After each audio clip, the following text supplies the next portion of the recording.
episode 3, I'm pretty sure, of the Pipsqueaks podcast. It is me, Josh, joined here by my friend, the bullish lightning bolt himself, Flowers. Hello. How are you doing? The bullish lightning bolt. Okay. How are you doing? I'm great. How are you? we haven't talked in a whole ass week. Yeah, I know. The whole ass week since the last podcast. We probably haven't spoken to each other at all. We haven't talked since like the last time we talked. We haven't talked. I haven't said words to you since the last time I said shit to you. Yeah, it's crazy. So I'd like to bust this cast out with a real quick fact or fiction. So on your Wikipedia page, on your Wikipedia page, it says that your last name is Flowers as well as your first name. Yes. So it's Flowers. Yeah, that's me. Yep. That's you? That's a fact? That's 100% accurate. All right, nice. Yep, they fact checked that and everything. That was the number one thing that they fact checked. They just couldn't believe it. No, we can't pronounce your last name. So isn't your real last name's like Fliat Flopsky or some shit? Nice. Awesome. Yup. What it is Fiatkowski. You said you had to like think about it for a second. It's just hard. Where did I get flop? That's not Polish, is it? I don't think flop is Polish. No, probably not. No, I butchered that. Well, that Polish man, Mr. Flop. The bullish lightning bolt. The Polish lightning bolt. Oh, nice. Where did you get the bullish lightning bolt? That's on your Wikipedia page too. The bullish lightning bolt? Yeah, we hadn't talked in so long. I was like, I had to catch up. So I just dove in. A quick Google. I hit you with the quick Google. Actually, I Firefox shit. I don't Google. You Firefox things, really? I Firefox things. I Bing it. I hit it with the Opera GX. Have you ever bunged something before? I don't think I've bunged anything. Is that the verbiage for binging something? Is that the past tense of bing is bung? Yeah, I bunged it last. I bunged it, figured it out. Dude, bung it. I'm telling you, I'm right. Just bung it. Hit it with a quick bung. So, in the past week, what's new with you? How was your let's start it off as always. How was your trading week? Oh man, it was awesome. I'm a multi-millionaire now. I never lose. I'm the best. See, I saw that on your Wikipedia page too, but I didn't want to be I didn't want to be nose up about it. Right. No, I totally understand, But realistically, that was probably the slowest trading week I've ever had. There was just nothing. I agree completely. It was how the French say garbage. Nice. Yep. Absolutely garbage. Yeah, that was just all around bad. It wasn't bad per se. It was just I'd wake up, I'd go to my charts, I'd look for my setup, and I'd be like, there is nothing here. There's not even a remotely something here. Not a damn thing. It was very strange. It was strange. The markets were just whack this week, just like just like lots of unnecessary losses, a lot of trades that just didn't pan the way they were supposed to, and I ended up breaking even for the week just out of sheer out of the market, Out of luck. I don't want to say luck, no. But let me see. I'm gonna actually. Oh, are we doing a live trade recap? We're doing a live trade recap. We're coming at you live. The Pipsqueaks podcast coming at you live here. I had actually thought for like episode 4,000 or whatever, we'll probably do a live in New York. Live in New York. Coming at you from Wall Street. Oh, from Wall Street. Like coming at you from Wall Street. Like we're just going to barge into Wall Street and be like, yo. So, live trade recap. I took one trade last week. Wow. A whopping loser. Damn. And yeah, that was my week. I literally didn't find anything else that I liked. And I didn't trade Friday because I was just so like, this week fucking blows. So. And yeah, you might as well just cut your losses at that point. The market is just not agreeing with you. Yeah. Wow. I took probably 10 times that many trades, and by that I mean I probably took 10 trades, maybe 2 trades a day. That's at least how math works. How math. Yeah, I'm actually still in. So I had taken a gold trade that I'm still hanging on to. As we're coming at you guys on a Sunday afternoon when the markets we're coming at you live. Coming at you live on Sunday. But no, I'm still hanging on to a gold trade. I've definitely been hanging on to trades a lot longer nowadays because the setups just aren't coming. So I'm just trying to squeeze as much juice out of every trade I can. Right. I've never had so You're many like, swap fees in my let this one life. ride. I'm gonna let that one ride. I'll put that on break even. Oh yeah, to the you're moon. dealing with swap fees. Yeah, well, swap dude, fees now. a swap fee on like a decent lot's only like 40 cents. You know what I mean? It's Oh not really? that bad. Oh yeah, dude, it's not bad at all. I thought they were like at least a little bit more than that. Yeah, no, I'm doing just like a casual 0.03 on gold right now, and it's just a 15-cent swap. No, that's not. You can't really complain. You can't complain. Wait, you said a 15-cent swap? That's a 15-cent swap for the weekend.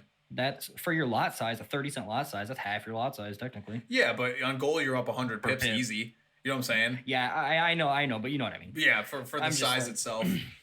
I wonder if it stays that way, if it's like half your lot size. So if you do like a $10 lot, it's like a $5 swap fee. That's interesting, actually. You know what I mean? A Forex guru out there is going to be like, yes, indeed, it is. It absolutely is. That is absolutely how it is. Those Pipsqueaks guys, they know their stuff. those I'm trying to think of something funny. I can't think of anything. Those pap smear boys, those pap smear dudes. They don't know what we're talking about. I like to make just a straight announcement too. No one talks shit about us as of right now, so it's like we're just making it up. It's not like these are names that people actually use for the cast. I don't want to put us down, and I'm not trying to sound like an a-hole to us. I know we suck, but no one's talking about us right now. No one's talking about us right now. This is we're kind of like how you say, filling the honey jar with cookies. I don't think I've ever heard anyone say that, actually. Maybe I got that wrong. We're leaving a bunch of podcasts in the wind for if we ever pick up traction, people can come back and listen to. There you go. They can be like, wow, they have more stuff than just this. Yeah, right. And we'll keep the production value just mediocre as it always has been. And absolutely. And then just hope people swing by. Yeah, I mean, that's all we can hope for. I'm hoping for like at least 2 listeners. Yeah, right. I mean, we did announce our sponsorship, our Ferrari sponsorship last podcast. I'm pretty sure. I hope I remember. Did we not? Was I supposed to do that? No. Well, wait. Let's keep that. Let's keep that in the books. Maybe that. Are we doing that? I mean, we do have the Pontiac one. Remember? Oh yeah, Pontiac did return. Pontiac returned to sponsor the cast. Yeah, just us. Just sponsoring us right here, just all in the honey pot. And the honey, the you cookies, know what? Honey. I've come up. I've changed the game. I'm flipping the script and the book. And the 5,000th episode, or was it 5,000th episode, or did I say 4,000th? I think 4,000. We'll cross that bridge when we get there, I guess, in like a year or two. A year? That's not how that works. One podcast a week, and we'll get to 5,000 in a week in a year. That's also how math works. Yeah, I'm a good trader. I do the thing. I know the math. I do the trade. I'm a good at it. I'm a good at it. I'm a good. Don't worry. I didn't finish my thought. For that we're gonna do live from the honey pot. It's no longer gonna be hive. We're just gonna call the trade station the honey pot from now on. Straight live from the honey pot. Like, I'm glad to announce that we make at least a quarter more money than we made when we started. So like $5. Yeah, exactly. And one day you'll be watching these YouTube videos and listening to Spotify, and you'll be hearing ads, and we'll be making sweet cash off the cast. We're gonna change. Yeah, we don't even have to trade. We're not telling them anything, but the second we get monetized, we're changing the name of the podcast to the Cash Cast. The Cash Cast. Welcome back to the Cash. Coming at you live on Honey Pods, the Cash Cast. We dump trading just to start making money casting. Exactly. And then we're gonna go back into our big book of podcast names and whip out the Limp Pip Radio or some shit like Radio. One day we're gonna have a couple listeners, and then we're gonna bring up only the real OGs are gonna remember the names of the podcast, and we'll do like a giveaway. Oh damn! If they will name we've named 4 or 5 so far. I think we did have 4 or 5. Like 100 episodes down the line, if we have some listeners, we'll be like, hey, look, name all 5 without going back and listening, which we can't really do. Right. And win a $1. Win $1. You get half the monetization for the channel. You get $1. You get $1.10. You get a sweet $1. You get $1 and a gumball. And a gumball. So making it big out here. So and you come what's been going on other than trading? I know we always start the podcast with a little trade speak, which probably drives away our more curious folk.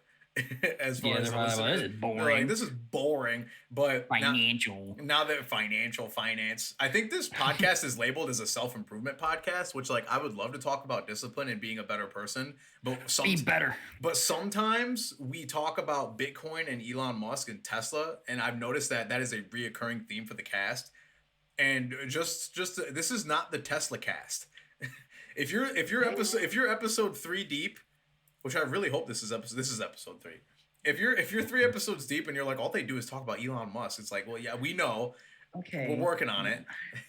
We're getting there. Okay, look, this is what I think. Okay, Elon he's just does so many things. There's so many avenues to talk about Elon Musk. There's cars, there's Bitcoin, there's space, there's internet, there's Speaking of, how's that cybernetics? Going? How's that going? The internet? Yeah, how's the Starlink going? It's actually watch, it's gonna cut out as soon as I say this. It hasn't cut out for like 3 days. I haven't had a single interruption. I had one, but it was because it was like super cloudy one day, and it was only like 2 seconds. Nice. It disconnected and instantly reconnected. And I was like, whoa. So it's been super solid. I ordered the mount for the roof. Oh, damn. It hasn't shipped yet. You're not just gonna glue that to the roof? I was thinking, you saw the Gorilla Glue stuff, so I was thinking like if we can do all that and I mean, Gorilla Glue is pretty garbage. I'm talking Flex Seal. Oh, Flex Seal family products. Yeah. Mm-hmm. Right on the hitting roof. it with some boom boom pow. Yep. Right up on the roof. Right on the damn roof, just right. I think I should totally trust my $700 satellite that I paid for with some Flex Seal. Well, I mean, if that dude can get in a boat, he patched that boat with the Flex Seal, my dude. He did. He cut it in half. He's like, that's a lot of damage. Cut it in half. Glued it back in half. He cut it in half. Did you not see the one? So there's like 16 commercials that they do. I only saw. They cut one in half. Which one did you see? I saw the one where he just patches the little hole in the boat. And I cut it in half. Oh, you never saw it? I sawed this boat in half. You've never seen that? No. To prove how strong Flex Seal is, I sawed this boat in half. Like, come on. And then he glues it back together and hits the water. Do you have strainers laying around that you wish were bowls? You should try Flex Seal with its thick rubberized coating that adheres to any material, self-levels, seals any cracks or holes. It's exactly what you need. I think this is a Flex Seal review, sir. What about a cardboard box? Well, I'd love to know if it's good. I can tell you it's good. I patched a gas tank with it. You patched a gas tank with Flex Seal? Yeah, so I had a truck. It was old. Remember that red truck I had? Not the Chevy, but the Ford? Right. It had a leak in the gas tank for some reason. I don't know where it came from. It just started one day. It literally looked like somebody stabbed the gas can. Don't know why. Nice. And I was like, I need something how the hell do you patch this? And I went and bought Flex Seal and just slapped it in there. And then I bought some of the Flex Seal spray, sprayed it on there. Thing never leaked again. No shit, for real? Yeah. Wow. It was great. You're like a walking constitution for Flex Seal.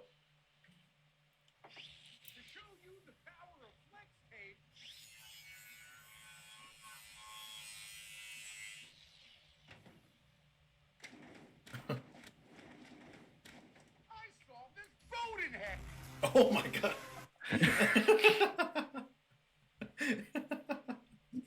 That's the thing. I saw this boat in half. I can't believe you've never seen that commercial. No. Also, he said flex tape, which means that he's taping the boat back together. Oh, there is flex tape. It's not just Flex Seal, isn't it? There's spray, there's glue, there's tape. What the fuck? I'm pretty sure there's like gummy bears. I don't know. There's all sorts of stuff. There's one overarching question that I just have to know. All right. Can Flex Seal fix a blown trading account? You know what? Mine's not far from it, so I'll give it a shot.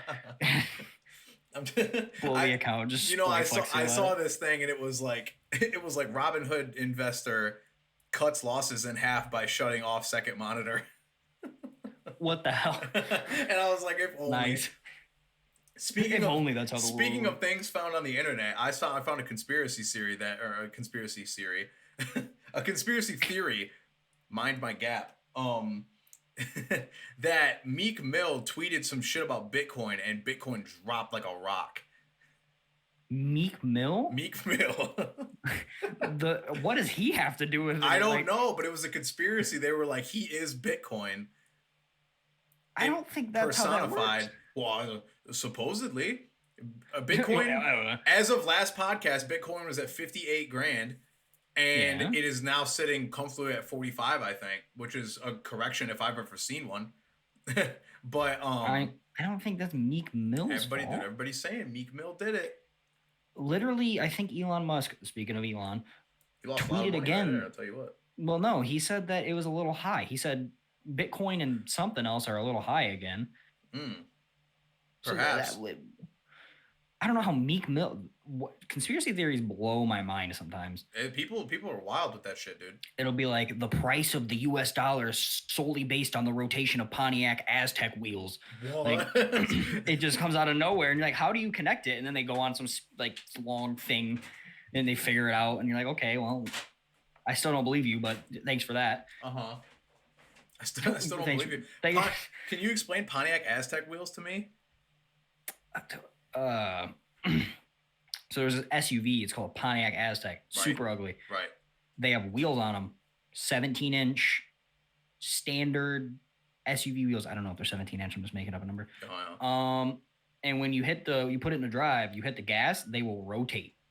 Nice. And every time a Pontiac Aztec driver does that, there's a special thing in it, makes the price of the U.S. dollar go down.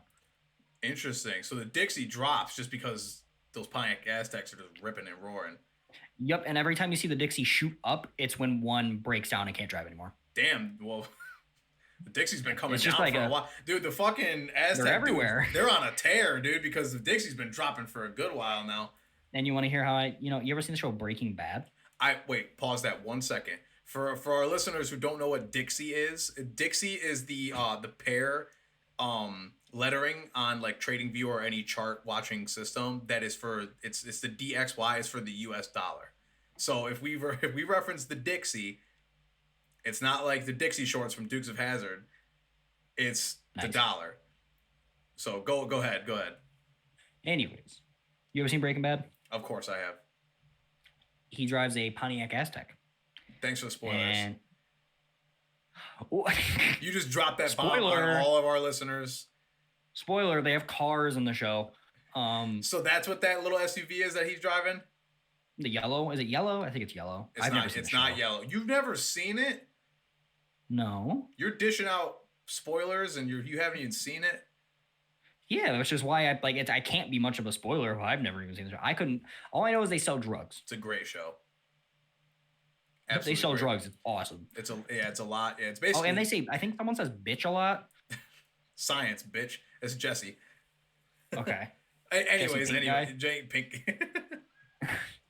Jesse Pink guy. Anyways, that's why he drives it, because they're manipulating the US dollar, like they're selling drugs and stuff. Meth. That's what they're all about. Is it meth? Yes, it's meth. The blue stuff, right? It's the blue stuff. It's only blue because Heisenberg makes it blue. Is that what does he do? Does he just food coloring? You're gonna have to tune in this Friday to find out. Kind of stupid. What? That his name is Jesse Pinkman and they don't make it pink, they make it blue. But whatever, I digress. It's not about him. Isn't he like this other dude? They're like him and you haven't even watched it. I can't sit here and explain Breaking Bad to you for an hour. I don't want you to explain it. Just if his name is Pinkman and he's like, well, we got the blue stuff. It could have been the pink stuff. He's literally Pinkman. It's not Pinkman with the pink. It's not a Marvel movie. Not everybody's name means what they do. You're right. I was trying to think of something. You're right. Hulk. That's totally. I was just gonna say that. It's pretty. Wow. You can take it up with Stan Lee. Well. Rip in peace. Wow. Rip in peace. Nice. Is that not what that's for? Rip in peace. Rip in peace. Rip in peace, man. Rip in peace. Speaking of rip in peace, I bought an exercise bike. Segway. Probably the greatest segue in the entire podcast. Yeah, it actually is, because I'm gonna hate my life when it comes in. Wait. So this is the first time hearing. I mean, to digress all the way back to the beginning of the podcast, we haven't spoken in 7 moons. It's been a fucking week since the last time we almost missed the upload schedule, and now we're back again, almost missing the upload schedule. Yeah. So what? So you got an exercise bike. Yeah. Okay. So like a stationary, not a bicycle. You know what I mean? Right. Yeah. Yes, I got one of the bikes, the stationary exercise bikes. Peloton sponsor us. Not them. It was not them. I know it's very expensive. Probably got one for the price I paid because I'm an idiot. But okay, how much is a Peloton or whatever the hell they're called? A good $1,000 maybe. Oh, never mind. I spent way less than that. Yeah, I was about to say. For a bike? Hang on. Peloton stock. That's interesting. Let's round this back. So this Peloton right here is the Proform Studio bike. Oh, it's not a Peloton. Wait a second. I bought it's called a Rift 6 spin bike. Oh, okay. Indoor cycling bike with phone and tablet mount, 40-pound flywheel and belt-driven system. Exercise bike with adjustable seat, bottle holder, LCD monitor, and heart rate sensor. God damn. You went hard. When you could have just as easily gotten a Peloton starting at $1,895. You're right. That is... And that's actual prices. 4 times more expensive. so it's like wait, 4 times more expensive. So you got this bike. What prompted this? Because the listeners, whoever's ripping through our discography or ripping through the podcast knows that whoever's ripping through the juice or the honey pot knows that last podcast we talked about exercise and being disciplined in all things. Exactly. And you were referencing your shortcomings in like your physical aspect lately. Right, and I thought about it like this. I'm not a huge cardio guy. Right. No one is. But it sounds stupid, but I used to have decent lung capacity, and I can feel it going away. You know what I mean? It's like I can't even barely hold my breath anymore. I'm like a non-smoker smoker. Exactly. Like it's getting pretty bad. So I was like, I need a little bit more discipline in my life. Okay. I'm not going to go to because I have weights in my basement. I'm not going to go down there and lift because it's not by me. I can put this bike in my room. Damn, you went straight for it. And it's going to get my lung capacity back. Yep. And I think, I think it's a lot easier instead of doing multiple like weightlifting exercises and following that. You can get on a bike for like 15, 20 minutes a day, ride, get in better shape, and you can listen to music the whole time and just kind of you know what I mean? Tune out. That's and then true. What I'm thinking is if I can get disciplined in that, then I can start incorporating, weights into it where I can be like, okay, I'm going to ride the bike for 20 minutes and I'm going to go down and I'm going to lift. There's nothing wrong with that. I used to be a very large man. Like I used to be a very fat boy. I was a young fat man way back in the day. And I just started walking for like 45 or 50 minutes outside for like just once or twice a day for like a whole summer, and I lost a bunch of the weight. And then my cousin, he got me into the gym, and then I started kind of lifting, and then I did more cardio, and then I actually took our treadmill in the house and put it in my bedroom, and I got rid of my entire entertainment unit, put my TV like on the ground next to my bed, just so I could fit the treadmill in there. And every night I would just rank that bitch up on incline and just walk it and sweat my balls off, and that's how I started to lose a lot of weight before I started go to the gym regularly and watch what I ate and stuff like that. Now that I'm more in tune with that physical side of myself and losing more weight and being like trying to, chase health and fitness every day and just kind of as a disciplinary thing. That's how I started. Right. I mean, not that you have weight to lose. I feel like you're doing it as a performance aspect. You know what I mean? Because you are by no means an overweight man.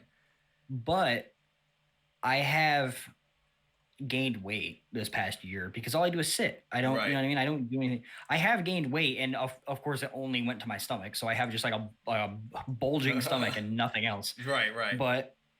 But I mean, I just want to be in better shape, I just, And again, that lung capacity thing, like I would rather be able to breathe better than just sit on my ass all day and not doing it. But I think that like bringing it directly into my room, it's not huge. You know what I mean? It's just like one of them little bikes, so you can just sit on it. Exactly. And I'm gonna move this. I have a little couch in here. I do know exactly. I have a little couch. I can take the couch out. I'm gonna put it right there, and I'm just gonna literally like 15 to 20 minutes a day. And probably when I get a little bit more, into it after I do it for a while, I'm gonna probably take it up to like at least 30 minutes a day. Hell yeah. And just go for it. I don't eat fast food anymore. I haven't in months. I only drink water. So damn, this man. I have to, you know what I mean? Like I'm gonna start getting back to because I was in a high school, like they make you run all the time, and I was like, I was able to run a mile in like 8 minutes, and now I would probably die. I would literally, and I'd be one of those people just walking. Well, that's one of the things, man, is like everybody struggles with fitness a little bit. Everybody had, because it's like, it's a business that never dies. It's the same with the healthcare industry, fitness industry, food industries. Those are businesses that will never not have clientele because those are always problems. Everybody has health things. Everybody wants to eat. Everybody has to eat. And then everybody wants to be fit or wants to improve their health and stuff like that. You know, though maybe healthcare and the fitness industry and stuff go hand in hand, but there's a huge market, a massive market for healthcare of all types. And like whether it's an online coach or like nursing and doctors and stuff like that, it's always going to be a thing because people always want to look better and feel better. And you have to disciplinary on that one. You have to like push the discipline. And that's exactly what you're doing. And who knows what that's going to do for you as far as like confidence goes, your trading, everything. And I know, I don't know. I mean, I'm not a huge, you're way more like, I guess not knowledgeable on fitness. I don't know. You know a lot more about like what exercise does for the body and all that shit. Right. I know that it's going to give me more energy once I start consistently doing it. Absolutely. And I know it's going to start making me feel better. I always feel like crap and I feel dead. Right. But if I'm waking up and I'm drinking a bunch of water and exercising right away and getting getting my blood flowing, I'm not going to feel like crap all day. No. And you really won't. And also sometimes it's overexertion. Not to make this a fitness podcast, but like if you're overexerting yourself, you know, too much cardio. I was stuck in a trap where like, and this I feel like this happens to a lot of overweight people. I was severely overweight and all I knew would work was cardio. And the only thing I knew how to do was to slave over a treadmill. And it was just, it's easy, right? You just walk on a treadmill and then like anybody who's overweight and desperate is going to be like, hey, if I can just walk, I'll walk on that treadmill for 9 hours a day if it's going to get me what I want. And that's like the deals that people make with themselves. I used to make those deals with myself too. And too much cardio spikes cortisol, which makes you retain water. And like, I can't get into like the science behind it. And I don't mean to make any false statements, but I do know that that's what happens and it can fuck with you and it's a stress hormone. And you know, if I've learned anything from trading and just life as I know it right now is that sometimes a little is a lot, you know, less is more. And when it comes to cardio, a quick 20-minute session every night, a quick 20-minute session every day, lots of water and watching what you eat does wonders and wonders. You know what I mean? Right. So it's really, it doesn't need to be hours slaving over anything. You just kind of just do it and just employ your discipline. Exactly. I mean, that's literally all I plan on doing was like 20 minutes. Cause I know that I can sit there and do it for, like you said, like an hours at a time. But I know that if I just do it 20 minutes a day consistently, I'm going to see progress. Because your brain says more is better, right? It's like, because it's classic, right? If one piece of pizza is good, 2 pieces of pizza is better, right? Like if $1 is good, $2 is better. If 1 paycheck a week is good, 2 paychecks is better. Like some things are true, some things aren't. But everybody always thinks more is more. You know what I mean? It's the classic. It's just bigger is better, more is better, new is better. That's not always the case. I had a weird way of adding something in there, but nobody knows about drag racing, so never mind. No, sling it, dude. You don't know who our audience is. It's just like when you're drag racing a car. Okay. And the biggest thing in drag racing, one of the biggest things, is because you're going from a stop, it's getting off of the line and not spinning the tires or not, you know, doing a wheelie or whatever. Yeah. And I watch a lot of videos on YouTube about it. And sometimes, because let's say their car has 1,500 horsepower. That's a ass load of horsepower, right? Okay. It's trying to leave and they're spinning the tires. Sometimes they actually have to take power out of it. And they say making it go slower makes it go faster because it can go. You know what I mean? I mean, I know nothing about that, and it makes sense to me the way you're explaining. But you know what I'm saying? Yeah. Like they take it down a notch so it can leave better, and this is, you know what I mean? It's not just go throw it all at it. It's not just give it all you got. You could probably compare that to your whole Pontiac Azteca thing. You know what? I could try, but I think I don't know how that would go. You give too much gas right off the line, you're just gonna spin tire, right? Yeah, which means exactly. You're not going anywhere. You're not going anywhere. You're going to ruin everything. So less power right there at the beginning gets you moving. They always say make it go slower. Make it slower to go faster. And that's a lot of things. You know, try. Oh, you know what? Actually, speaking of because that's the saying that I hear all the time is make it slower to go faster. That's a great way. I have a book here, and I had no intention of bringing this up, but it's right next to me on my little bookshelf that I read sometimes while I'm trading and waiting for trades and marking up charts and stuff. and it's by Mark Manson, and it's called The Subtle Art of Not Giving a Fuck. Nice. And I apologize for everybody who just heard that. That was my trade alerts. That was my trade alerts. I just got a bunch of trade alerts. I'm sorry about that. It's really loud. So let me see if I can find this excerpt in this book because, oh man, I wish. You know what? This book is called It's called The Subtle Art of Not Giving a Fuck. It's by Mark Manson. It's a great book. I'm gonna skim through it and try to find this. We'll just keep conversating, but yeah, it's a great book. It's really about not trying as hard. It's called Don't Try, and interesting. Yeah, it's making you feel like when you try too hard, like you're gonna fuck it up basically. I don't have this excerpt marked, so I'm not going to skim through the book and ruin the whole podcast while I just sit here and look through a book. But in summary, basically it says in the book, and it's The Subtle Art of Not Giving a Fuck by Mark Manson, and it's like when you try too hard, you can fuck everything up because you're trying just too hard. You're just pushing too hard, trying to force something, which you can liken to like forcing trades, forcing stocks to move, trying to force things to happen, and sometimes. Everybody knows this. When you force something, sometimes that something breaks. Whether it's like, I can't get my car started, you break the key in the ignition. I can't get my door open, I break the key in the door. Like, I can't get the fucking washer door to open, so you pull the door off on accident. Like, sometimes trying too hard. Honestly, I mean, it's just the way some things are. The way of all things is like, you try too hard at something, sometimes you break it. Yeah. Occasionally something's going to break. I mean, you can't go full force all the time. Exactly. You cannot go full force all the time. Sometimes you care too much about stuff, and then that breaks you. And sometimes you try too hard, and it just doesn't work. And The Subtle Art of Not Giving a Fuck in this, I wish I had the excerpt. But it basically is like, you'll find that you do better when you don't give a fuck. And you'll find that you don't have the problems that you have when you try too hard because you just don't care. You know that the little things are going to stack, and you know that your everyday disciplines are going to trump all of your anxieties and insecurities. And by not giving a fuck, and I say that like that's actually what the book says, not giving a fuck leaves you in a better place. And exactly. You can liken that to trading and fitness, which we're doing right now, linking the two. And by the way, normally you would never compare the two, but it's a disciplinary thing, and all things have the same, we're all made of the same shit.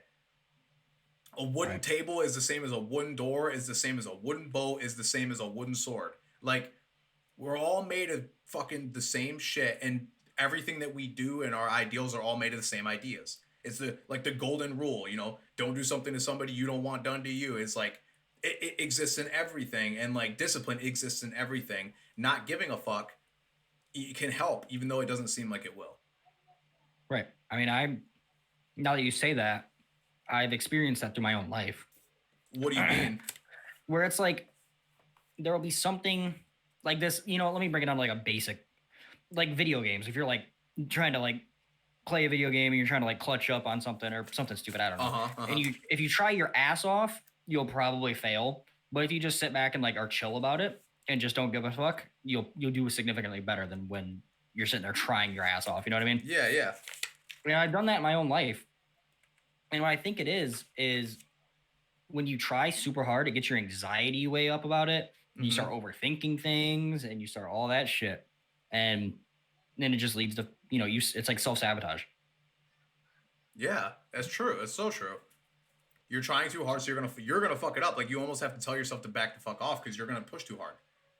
Exactly. You actually gave me an experience like that before when we worked at Valvoline together, changing oil. I would try way too hard to pull like oil caps off from cars, and you'd be like, "Yo, you have to push less to get the cap off, or you're gonna break the fucking thing." Like, and not to like take every single experience of my life and like be like, if I tried too hard, it wouldn't work. But it's a good example. You know what I mean?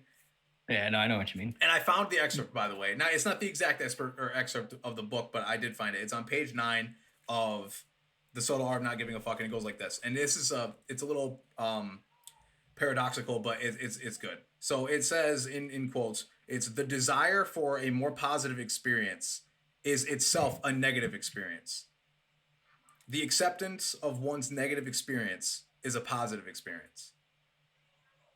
So basically what it's saying is if you want better things and you desire it more than anything and you kill yourself over it, that is a bad thing. You're going to have a negative experience by trying to have a positive experience.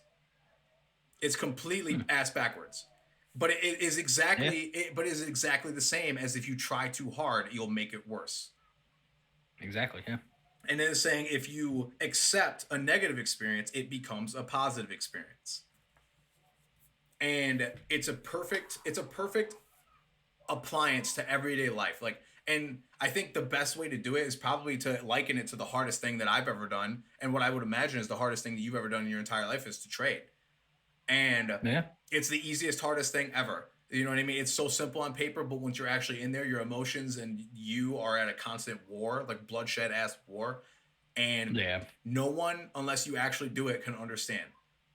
I know that people struggle with finances. I know that people struggle with emotional pain, emotional turmoil. I know that people struggle in all different ways of their lives, but it's fair to say that there are many, many, many things in everybody's life that if you aren't doing it, you just simply don't understand.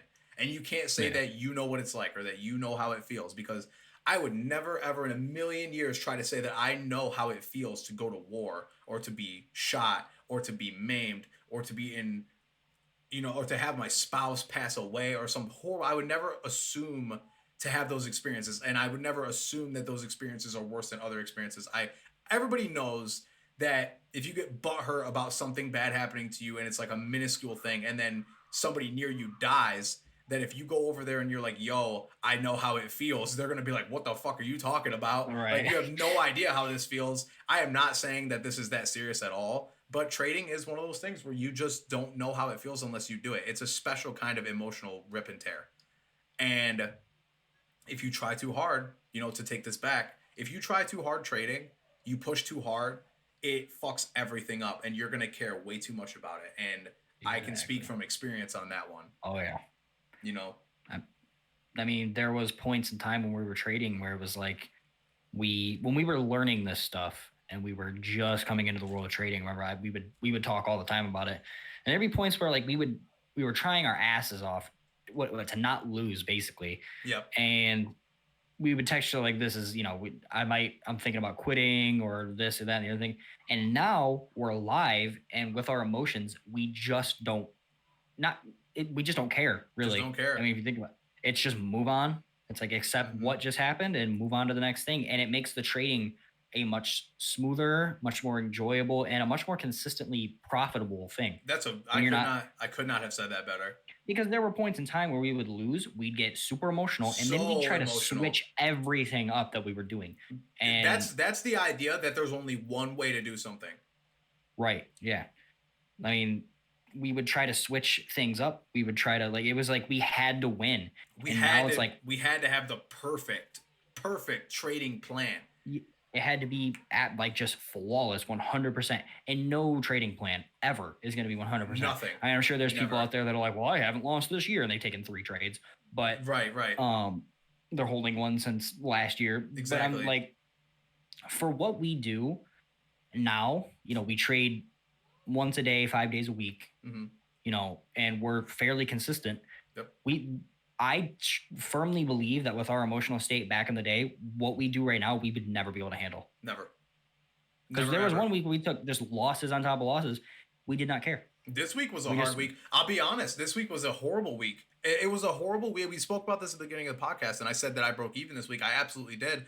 But you guys have to understand, and anybody listening who's a beginner trader or even advanced traders that are just going to shake their head up and down and go, yes, 100%, because they preach it. Like, any good trader can preach to a younger trader what it's going to be like. And, speaking from personal experience, at least, I really want to tell people how to be better and really want to help people to avoid the same mistakes that I've made. But this week I was mad negative. I'm talking like mad negative for the whole week. And I didn't make profit until Friday of the week. And for those of us who don't know, trading goes Monday to Friday. It's a 5-day-a-week type deal. And I made all of my losses back on Friday. What would have happened if I would have quit on Wednesday? Or what would have happened if I would have quit on Thursday? I would have been down 40% of my account, a very large loss, and You can argue over leverage, you can argue bad trading, you can argue anything. The principle is that by not caring about seeing the negatives, about I don't care if I see red, I don't care if I lost this much, I don't care if I lost that much. I'm going to keep digging in and keeping my cool the whole week. And then by doing that, I was rewarded by taking, so I found a really good setup, and the market just broke my way. And I had a trade, I had actually two trades that went positive that covered my entire weeks of loss, the entire week. And if I had quit, what would have happened? But it was by not caring and by knowing that things work for me that I was able to pull that out. And then I closed my trades on Friday, negative $17 for the week, and which is a minor of the total account size of my total capital. That is minuscule compared to what you could have lost, what I could have lost. Right. And it is only at this point I would never have been able to feasibly have done that unless I was at this point in my trading career right now, because I'm mature enough as a trader, and I've had enough, like, for lack of a better term, I've had enough heartbreak and enough emotional pain from trading to understand how to weave and bob around the losses and how to bob through and, like, avoid emotional turmoil. And, like, it was I couldn't have done it without having been this far. It wasn't luck. It was just I just was able to employ the tactics and the emotional strength that I've gained as a trader. Right. And another thing off of that is, like, we're when we trade our trade plan, we go for a set number of pips, right? Right. And back when we first started this, because while you were talking about that, it made me think. Mm-hmm. We used to close our trades early all the time. Very early. And I messaged our mentor. We've talked about him in previous episodes. I messaged him, and I was talking to him, and I told him that I've been closing my trades early, and he was like, okay, well, where did you close this trade at? You're going for I think I was going for 20 pips at the time. He's like, where'd you close it? I said, I think I closed it at 12. He's like, okay, so why'd you close it at 12? He said, you didn't think it was going to go that far. And I was like, no, I started getting emotional. I didn't think it was going to go that way. And he was like, so if you're going to close it at 12 because you don't think it's going to go any farther, you're messing everything up. He's like, you're going to have to close it at 12 every time. It throws everything off because I'm getting too emotional, overthinking it. Yep. And a plan that I had set out, and all the trades would go the full distance. You know what I mean? Yep. And let's say I was hurting myself overthinking about it. Right. You close your first 5 trades at 12, but then your next loser, you let it die at 20. Yeah. And that was the thing. It's like totally ass backwards. Yeah. I was going for 1-to-1. I was going for like 20 pips up, 20 pips down, and I'd close it at plus 12, but I'd let it completely die at negative 20 if it went that way. So I was just hurting myself. Mathematically, it makes no sense. But makes zero sense. Not a normal person, because we're not special. Like, nobody's special. Right. But, like, by what I mean is a person who doesn't trade, and it's like, you see positive, how come you don't just yank it? And I used to be like, yeah, why don't you just yank it? You know what I mean? You can't go out there. You can't go broke. You can't go broke pulling profits. You know what I'm saying? But it's like now it would make me giggle, because it's like, you just have no idea, because I'm gonna pull this trade. You can. I can pull it at 10, but then when I lose tomorrow, I lose. You know what I mean? I lost my whole 20, because let me tell you this from fucking experience, anybody who trades is gonna smirk right now, because you want so badly to pull your trade as soon as you see plus 5 pips. You're like, oh my God, especially if you have a large account and 5 pips is worth a lot of money. And you're like, oh my God, I'm up like $100 right now. I could just pull it and just go buy myself a game, or buy myself a dinner, some crazy food, or some really expensive bottle of liquor, and treat myself. And like, but then how come you don't feel the same way at negative 20? Because we all do this at negative 20 pips, or I'm sorry, you don't do this at negative 12 pips, since 12 is our number. At positive 12 pips, you're like, oh my God, I got to pull it, because if I don't pull it, it might lose, right? But when you're at negative 12 pips, what does everybody do? You put your hands together, and you pray, and you go, please go back up. And you go, please. It could still win. It could still win. It's at negative 18. It's 2 pips from losing. You know it's going to fucking wick out. It's going to wick it and kill you. It's going to pull the trade out with your negative 20 pips. And you're just like, please, come on, it'll do it. But you don't get that way when you're positive. That's how you know how emotional you are. Exactly. If you can see, I'll watch a trade go all the way to negative 20 pips, and I won't bat an eye now. And I'll also watch a trade go up to 200 pips, and I won't feel like I have to pull out.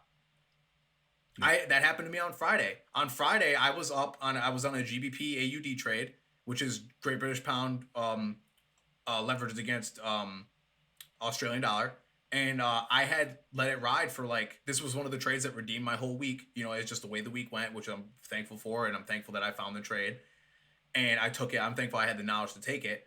And if I had pulled it out at 10 pips, if I had pulled it out at 20, 50, 60, 80, all the way up to 200, I would have not broken even for the week. Could you imagine? Yeah, that would have literally hurt you. Yeah, it would have hurt me. I by being patient and having the mental strength to hold on to that trade, it saved my week for me. And anybody else, or no, I'm sorry, not anybody else, but me in the past, I would have very, very, very quickly closed that at 40 pips. Yeah. I'd have been like, I was risking 20, I made 40, I'm yanking it. And instead, I put it at break even, so I was safe that my trade couldn't turn around on me and lose me money. It could only hit 0 and pull out. And I was like, I'm not even going to look at my phone. And I went and did what I did. And I looked back and I was like, wow, that's a lot of money for this lot size. And I realized how much pips I was up. And I was like, oh, and I still didn't pull out. And dude, God forbid, there were nights that me and you would trade. And as soon as we saw, even within 4 pips, we'd be like, dude, we should probably pull out, right? What if it just turns around? It's just going to, it's going to turn around. You know what I'm saying? Like, yeah, it's insane. And it's, I think that once you get into the right, like the mindset of a trader, I don't know if that's what I'm looking for, but once you get to a point where like you know how to deal and manage with trades and like just let them ride, and which only happens from experience. You don't just know how to do that. It doesn't just come to any. It is not. It's not possible to just be a thing. I mean, maybe for somebody, but it's going to be really hard. Right? Yeah. But it's unlikely. What was I going to say? Shit. Oh, once you get into that mindset, and like. Literally, like what you were saying, like when it would come like 4 pips away from our take profit, we'd be like, we got to just pull it out. It could turn around. Mm-hmm. The easiest thing to do, and I don't know why we never did this before when we were super emotional, just move your trade to break even and just let it go. Yeah. And that was the thing that we never did. It was just like, just pull that stop loss up a pip above your entry. And then you're like, I'm so safe. And then suddenly you'll feel all that anxiety just like melt off your shoulders. Yeah, you pull it up, and then you just got to think to yourself after you do that, because you probably still have a little bit of anxiety because you're like, oh, I'm just supposed to make money. Yeah. But you got to think to yourself, I cannot lose anymore. I can't lose this any trade money. Can't lose, and then it either is going to go all the way, or you're going to be back where you started. And if you're doing like let's say you're doing a 0.10 on that, you could close half of it and you can take 0.05 in profit and let the rest go, and then you at least got away with some money. Yeah, I mean, if that's we never did that ever. Never even considered I don't know why. It's emotional. It's slot machine mentality. It's either you're gonna make a lot of money or I'm just gonna let it die.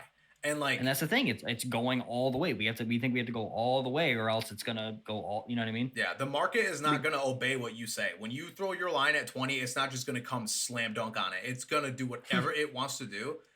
And you have to figure out what your risk mentality is. There are some people who will throw the smallest lot on the daily chart and let it run for weeks. Yeah. And then there are some people like us who, when we first started, we were on the 1 minute chart on US 30 running 300 when a normal move in US 30 is fucking 3,000 pips, just hoping it wouldn't wick us out. Like, yeah, that was dumb. Very dumb. Very dumb. Unbelievably dumb. Oh yeah, very. I mean, we wondered why we were losing all the time. We were getting all emotional. We were very worked up. Like, I had some of the worst nights of my entire life trading something that now I know would never have worked for me. We trade on the hour chart, and I still, with what I would do, would never take a trade on US 30, even on the hour chart. I'd be like, I don't even want to. It's just not for me anymore. Fast. I had a very crazy. Right before I moved to Phoenix, I had a very I guess I would let's call it a come to Jesus moment, where it was like nice. I was dead set on scalping, which is like primarily had on like, I would say let's say an indice, which is a really fast like forex pair, and then let's say it's US 30 or Nasdaq 100. And okay, so that was my bad. We had an interruption. Anyways, so let's say you're scalping. Okay, back in the day, that's what we were doing. You're scalping Nasdaq 100, you're scalping US 30, which is like a really fast moving forex pair, and you're expecting it to do things that it would just it's just what we were doing. We were just like, this will work, no problem, putting things like trying way too hard, and it kind of just brings it all the way around because it was something that just doesn't work for us. And like, I'll even demo that kind of thing now because, you know, when you're practicing something, you definitely have to fucking demo it. You can't just do things and hope it'll work out. You just go for it all the way. Risk money for nothing. You have to practice. You know, everybody you scrimmage before the game, whatever you want to call it. And I would practice that, and there were days that we were like, oh my god, we killed it today, and it was just luck. We were taking bogus setups on really fast, high account size. Like it was just could not explain it. It was bad for. It was like we were on the 1 minute, and shit, what was I gonna say? We were on the 1 minute, and we were on something like you said, like the NAS 100 or the US 30, which moves thousands of pips a day. And we were hoping that we pip never at any drawdown. We were hoping in the market, how, and our mentor said this multiple times, the market moves in waves and it goes up and down and up and down.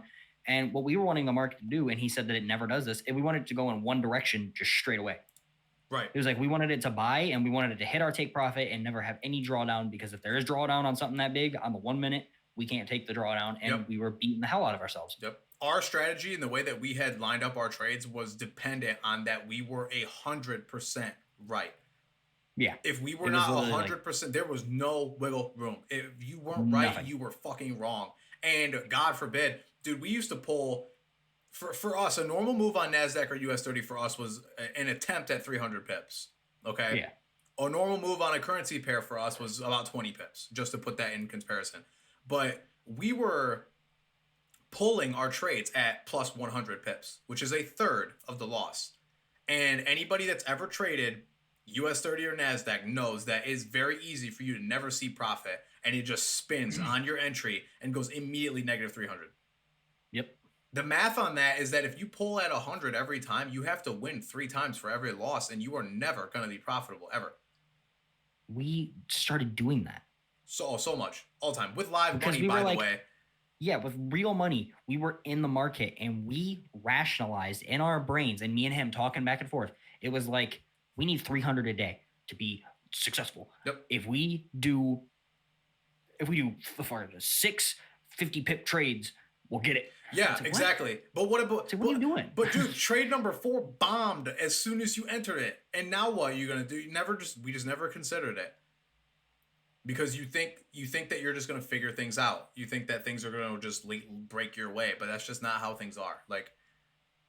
And it's silly, because I've learned the most about my emotions and the most about trading and the most about the way life really is from losing. Exactly, yeah. I think I told this story once on the podcast before, and you could easily tell it the same way. FOMC, the Federal Open Market Committee. When the FOMC happened for the first time ever, the Federal Open Market Committee happened. They're deciding interest rates, which very aggressively decides movement in the market and changes the way things are going. We weren't scared. No. I wasn't scared of the FOMC. I wasn't scared of those bastards changing interest. I wasn't scared of shit. Yeah. It was like trying to pull a fucking pebble out of the bottom of the ocean with a pencil sharpener. That's how accurate you had to be able to make a move happen for you the way that we were doing it during one of the most aggressive economical climate areas of the fucking Forex market, monthly, yearly, whatever you want to call it. The accuracy was ungodly, and we would just slam trades and be like, why isn't it working? Basically bashing our heads against the wall. Why isn't it working? Why isn't it working? Why me? You know what? A victim mindset. Why is it working? Why is this happening? Why is this happening? And the conversations that we had about quitting and trying to figure it out. And crazy. But I'm proud of every one of those days. I'm proud of every single one of those losses, every conversation we ever had, because if we hadn't stayed up until, 8 in the morning every night, not going to bed, going to work the next day on no sleep, just to be like, one day I'll figure this out. One day we'll make it work. I never would have imagined where we are, or we would be where we are right now. I was just like thinking about that while we were talking about this, is like, while we're talking about how we used to trade the 1 minute and this and that, I thought scalping was the thing that was going to, I was like, I could never go to anything past the 30 minute. That is too slow. Sometimes the hour chart for me now is too quick. Yeah, I'm like, whoa, that's fast. Whoa, chill a little bit. Like, dude, look on the day chart, like how far it went. Like, I would never touch that. It's crazy. When you come into this trading world, for anyone listening that is, trying to, in any sort of world, stock, Forex, whatever, don't think the first thing you learn is going to be the end all be all. It's not. You are going to change through this entire journey because it's going to take a while, but eventually you'll know when the right thing hits. Yep. When you get something and whether you're back testing the hell out of it, which we did, or this, that, or the other, you'll know when the thing is there. You have to keep going through the losses because think about it like this. Let's say you have a strategy that you're doing and it's all of a sudden consistently losing. What if it's just one little tweak that makes the entire thing profitable? You know what I mean? And you're speaking from real life experience right now. Yeah, you just have to keep going because when we were 1 minute, 5 minute scalping, I could have quit there and I'd never be here trading the hour chart. Never. The trading that we do now is not even on the hour chart. We are not even. I couldn't even. If you would have put me in the same room as myself from before, I wouldn't even understand what he's doing as a trader. Exactly. I'd have no idea. Our strategies are entirely different, almost insanely in every aspect. Risk ratio, everything, mindset, time of day, how often, how fast, how to hold. Everything is different. Crazy. And I considered myself a fucking know-it-all master trader back then. Yeah, I thought ridiculous. I was like, I figured it out. I figured it out. Here come the Lambos. I'm a trader. Here come the Lambos. Yeah. You know what I mean? It's. And I'm glad that you brought this up too, because I remember where I was right before we had that technical interruption earlier. I apologize again for that. But my come to Jesus moment. Yeah. That's where I was at, which I totally overlooked. I'm sorry. But I was scalping the US 30 and the NASDAQ, which is where I was going with that. And that's what I was doing. And you were doing a variation of what we're doing right now. You were doing smart money on the hour charts. And people don't really know what smart money is, but yeah. Let me just put it this way. You were doing order blocks and institutional style trading with fundamentals. And I was trading pure technical analysis, pure lines and graphs and this and that and a lot of praying and hoping. And we had a conversation and I was like, I think that I can make scalping work for me. And this was months. No, I'm sorry. This was weeks away from when I became financially stable enough to move across the country. And I was picking the thing that would murder my account on multiple occasions. And I told you, I was like, I think I'm just going to try to make this work. And you told me that you were just going to stick with what we're doing, basically what we're doing right now. Me and you have refined it into something that we're truly proud of and a system that we're truly, truly dedicated to now. But at the time, it was in its infantile. It was in its infancy. You know what I mean? It was just starting out. Yeah, we were fresh to it. Yeah, it's not even the same as it is now, but it was the door. And we were in a conversation in a Discord, just like me and you are right now recording this very podcast months later. And I was like, I'm just going to stick with scalping. And you didn't say not to. You didn't say anything. And you were like, okay, I'm just going to do this. And we almost had our separation moment where it was like, you're going to be this trader, I'm going to be that trader. And that night, I went and blew half my fucking account, scalping, worrying, trying to figure things out. And I said, you know what? I'm going to not be hard-headed. And I'm going to go give this thing that I was very against because I was so egotistical about my scalping. And I was so egotistical about the way, and I didn't mean it maliciously. I wasn't being an asshole, but I was just too confident, right? Yeah. I was so confident, which is not a bad thing. Confidence isn't always a bad thing. But for me, it was just the wrong decision. And even if you had your reservations about what I was doing, because you were against scalping. For you, you had broken that tie emotionally so fast where you were like, this is only going to cause me pain. It's not going to work for me. You had broken it and you didn't step in my way. When I was trying to do it, you didn't tell me not to. You just told me what you were doing and you were trying to let me be what I was supposed to be, even though you probably knew that it was going to it could fuck me over. Well, I remember this. I was going to I don't want to sound like I'm like the I don't know what I'm trying to say. When you were doing that, because we went through a very similar journey. We did. I knew that when this hit me and I was like, I'm going to stick with this, screw scalping, it's over. I'm done with that. Mm-hmm. I knew the feeling and I felt like you didn't have that feeling yet, but I knew you would. Right. And you were beyond 100% right. I would have thought it was you now talking to me then. You know what I mean? You were so confident over what you were doing. You were like, this is checking all the boxes on my emotional health. It's checking all the boxes on what I know the market's going to do or what I think it's going to do. It checks everything. It's perfect. I just wasn't there yet. And that night I had my fucking come to Jesus moment where I blew my account. I said, I have to stop being a fucking idiot. And I was like, I have to stop trying to force something. You want to make this podcast full circle. I was trying way too fucking hard at that scalping, and I dumped it. And the second I dumped it, we adopted. I told you, I was like, listen, I'm gonna do smart money. And you were like, fucking, you didn't fucking say, I told you so. You didn't say good. You just said, let's do it. And since then, we have been on the up and up, and I have moved across the country. You know, I'm paying for bills. I'm growing. I'm learning. We're doing this together. We're crafting a system. We're doing this. We're teaching people. We're helping people. We're trying to put people along the same pace as we came, all because of the way you reacted to what we were doing and because of the way I reacted to what we're doing. And basically, that's the culmination of this podcast in general, is a reflection on the way that we were and how we are trying to be now. Yeah. But that was like basically what happened. You know, that was everything from the get to the front. Like, I had made a really bad decision, and you were there when no one else was. Like, I mean, to be fair, we had our mentor, we had our trading group, which we love, and we love all the people in it, and we want everybody to have success. But me and you had just latched, and without you, basically, on accident, forcing me into doing the trading that we're doing now, I would not be where I am. And then if we hadn't worked together on our system, we both wouldn't be where we are. And it's funny how things fall together. And I only ever made leaps and bounds and only ever really like broke the surface of the trading. And I haven't ever made any progress in my life by not letting go of the reins a little bit. You know, I trusted you, and I trusted your mindset, and I trusted us as a team. And that is what made me make money. But when I was diehard on my own, and I was diehard, this is what I'm going to do, and I know Flowers is going to be successful doing his thing, and I'm going to go run this, and I was gripping the wheel with both hands, and I was fucking dumping the gas, and I was pushing as hard as I could, and it finally broke. And I was like, okay, now you have to be humble and go return to your friend and let him help you and figure this out together. And that was one of the hardest things I've ever done in my entire life. The continuous blowing of the account and the sadness and the figuring it out. And, you know, being months away from moving without knowing how to make money, you know, as a trader, which is everybody's goal, is financial freedom. Yeah. And that was basically and that was basically how it worked for me.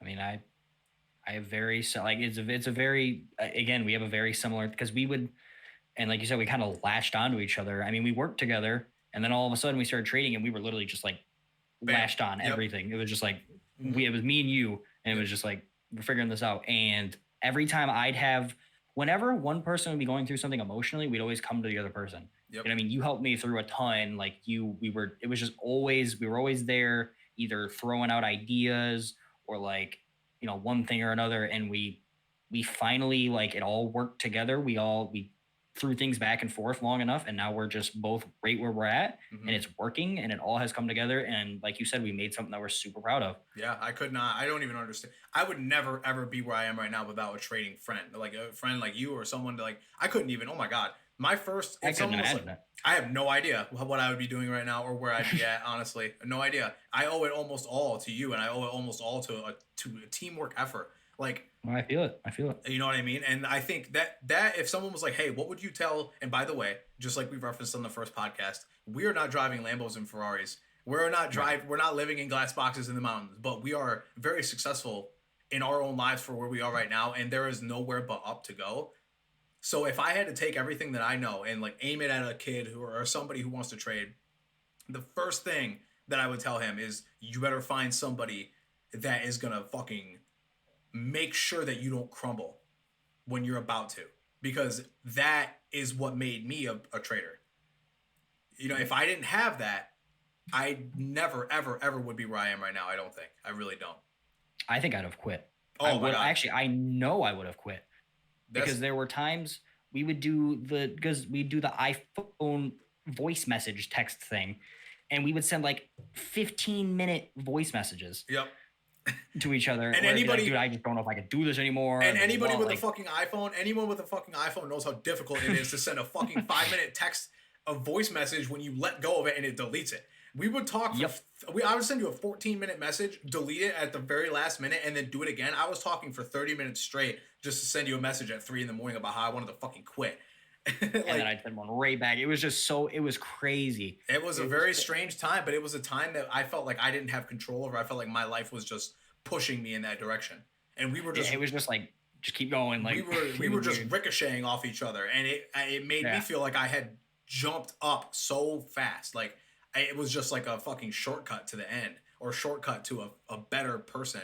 Like, oh God, I don't even know the conversations. And now that you say that, I 100% know where I would be. I would have fucking quit. Yeah. I would have gave up so fast. I don't even. God, I can remember I wouldn't even know any better. Scalping would have been the end of my trading journey, and I would not be where I'm at right now, living the most comfortable, and I'm not trying to brag, but living the most comfortable I've ever lived in my entire life. It's not bragging, dude. You got to tell people how your success and how you feel is going to leak into somebody else, and they're going to be like, I can fucking do that. I can have that. He has what I want. You know what I mean? he's where I want to. He's where I want to do. You know what I mean? And then some people are begging. They're fucking begging to be where you are because they think that they have the tenacity and the strength to go from where you are even higher. And I say, fuck yeah, you do. Because you fucking do. So you better walk your ass to the computer or walk your ass outside or do whatever you have to do to get you to where we want to be, or to like surpass everybody around you, and try a little less hard, but care just as much, and like fucking just gun it, because that's what we did and it worked for us. And just never give up. People are just, and I was one of those people. I was itching. Just give me a shot. Give me an extra grand. I'll turn it into 10. Give me this. I'll do this. Give me a friend to trade with, and we will fucking go to the top. And like, that's how I felt. I had that hunger. And so many people have that hunger about everything they do. And like, God, I still struggle really bad with a lot of things, and whether it's financial or all these things, but like, I feel finally like there's no ceiling, and I wouldn't give it up for the world. I would not give it up for the world. As much as I loved my family at Valvoline and like everybody that I worked with, I would take the stress and anxiety that I have now and the rough weeks and the rough learning curve over anything ever. I have fully and this is, I'm gonna fucking end it here, or at least my train of thought I'll end here. I learned to embrace the suck. And after embracing the suck, I'll never go back. I don't ever want to live a life that's super safe. I don't care. I'm too in deep at this point. We're in way too deep. I'm in way too fucking deep to stop now. Yeah, no, I completely agree with what you're saying. And, like you said, I mean, and I think it helped a little bit working at Valvoline. Everybody there was super cool. Oh, absolutely. I didn't have to go to a job that I dreaded. I actually liked going into work because everyone there was super like fucking cool. I agree. But, yeah, no, I had this past year and a half, I've had the most rough emotional time of my life. Oh my God, you're speaking from my heart now. I would never, like you said, never trade it for anything else, because I was, like you said, it kind of just felt like something was just kind of pushing me. It was just like, I feel like keep going. It was, and no part of me regularly would haven't like done that. If it took a toll on my mind, I would be like, well, I don't want this thing anymore. But something about where I was and what I was doing, something just said, I know this fucking blows. This sucks right now. Just keep doing it. I couldn't explain it. Like, you can't explain it. It just, and then eventually, like you said, once you have that feeling that there's nothing above you holding you back, you can literally just keep going up, and you can just you'll hit a point that you'll know, and then you'll just skyrocket and just continually expand. Whatever was responsible for ripping the ceiling out, whatever drug us along to this point, whether it was each other, fate, or just fucking happenstance, like accidents, whatever it was, they fucking fucked up, because now there's a fucking wild hair up our ass and we're going nowhere but up. And like, that is how I feel every single day. And I wish everybody had that feeling. You know what I mean? Sure. I would give that to anyone. Yep. There's nowhere to go but up. But the podcast is over. Damn. Thank you so much for joining us for probably, I feel like every podcast we do is my favorite podcast. Yeah, I know. I feel that way every time. This one's getting a special. This one's getting a special thumbnail with the letter 3 on it. Dang, nice. Don't tell anybody that the other 2 had numbers on it. I couldn't tell you that the first one did. It did. Wow. It really did. Yeah, no, I did. That's crazy. Yeah. Okay, so it's not that special. But thank you so much for joining us for episode 3 of the podcast. I can't even speak on how happy doing this podcast makes me, and I love it every little bit. You can catch this podcast on Spotify at Pipsqueaks. You can follow us on Instagram at Pipsqueaks Podcast. You can follow us individually from there as well. We post often, and we're going to post even more, and we're going to pick it up and just fucking start gunning it, because like everything else, if you just keep hammering at it, actually maybe I'll just try less. Maybe we should just stop trying. We'll stop trying. Just end it. Don't even do the outro. Maybe I won't even do the outro. Maybe we just... Yeah, no, I'm going to do the outro. You can catch this podcast at YouTube at Pipsqueaks Podcast. You can subscribe. You can find everything that you need. And you can catch the music on the way out from me and Flowers. Thank you for fucking listening. Is that it?